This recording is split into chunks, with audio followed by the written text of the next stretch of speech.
फाटल्या 2-3 दिसांनी जे घडामोडी ते आसा उरल्या काबार कितें पळय कशें जाता त्या घडामोडीन आमचो अजिबात रोल ना. आता तेंचे इंटरनल मॅटर आसात. कांयच जावंक ना म्हणटा ते जाल्लें कितें अशें काय ना तेच म्हणटा न्ही उगीच व्हडली हवा निर्माण केल्या. आमकां भारतीय जनता पार्टीचो भितर कसलोच संबंध ना आणि आमी एखादी जर गोष्ट धरली जाल्यार आमी अशी अर्दवट आता तुमची दारां उगडी आसा तर उगडी न्ही. आमी जर ठरयलें जाल्यार आमी डायरेक्ट करतले अशें दवरचें ना. अर्दवट पूण तो एक फोटो व्हायरल जाता कोणाचो? तुमचो एक कार्यकर्ता बरोबर डिलायला लोबोचो आय डोंट नो आतां कशें आसा पळय गोंय इतकें धाकटें आमी एकमेकाचे पॉलिटिकली शत्रू असतात पण Friends. आमी फ्रेंड्स.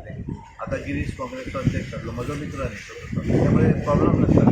गिरीश तुमचो मित्र पॉलिटिकली वेगळी असतात पण अदरवायज पर्सनल लायफान डेफिनेटली असतात.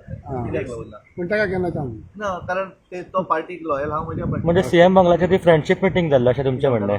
सीएम बंगलाची अरे मिटींग बाबा जाली ती. मुख्यमंत्री हो सगळ्यांचो तो केवळ पार्टीचो आसना. त्यामुळे मुख्यमंत्र्या बरोबर त्याच्या बंगल्यार येवप असत ताका वचून मेळप असत कोणी मेळपाक शकता. म्हज्या समजात तो एखादो जर कोण म्हज्या बीजेपी कार्यालयान आयलो जाल्यार तुवें डावट आनी म्हाका प्रश्न विचारपाक पण शकता. टेंटेड ग्लासान येवपाचें कारण कितें? टेंटेड ग्लास ते कसले ग्लास ते हांवें चॅक करना. भारतीय जनता पार्टीचें कार्यालय त्या दीस पूर्णपणे बंद आसलें. ओके समजा आमचो रोल जर भितर इन्वॉल्व आसलो आनी एखादो कोण तरी आमदार म्हज्या कार्यालयान आयलो जाल्यार तुमी डावट पण घेवं शकता. as a- आमी आसा आमी भितर रोल ना. एज अ प्रेसिडेंट तुमकां कितें पूण खबर आशिल्ली कित्याक तुमी कशें हिंगा जाता, नासले हांवें खबर पणजे म्हळ्यार दिसा. हांवें न्यूज पळयतालो कारण आतां कशें जाता इमिजिएटली न्यूज जे आसा ते हांव पळयतालो तितलीच आनी आमच्या लोकल न्यूजा पेक्षा नॅशनल न्यूजाचेर इतलें जणू कितें जालें म्हण तांकां दिसभर एक चर्चा करपाक तरी एक टायम मेळ्ळो आनी त्या दीस सुटी आसली आनी एकादशी त्यामुळे लोकांनी उपास घेवन ते एन्जॉय केलें आसतलें.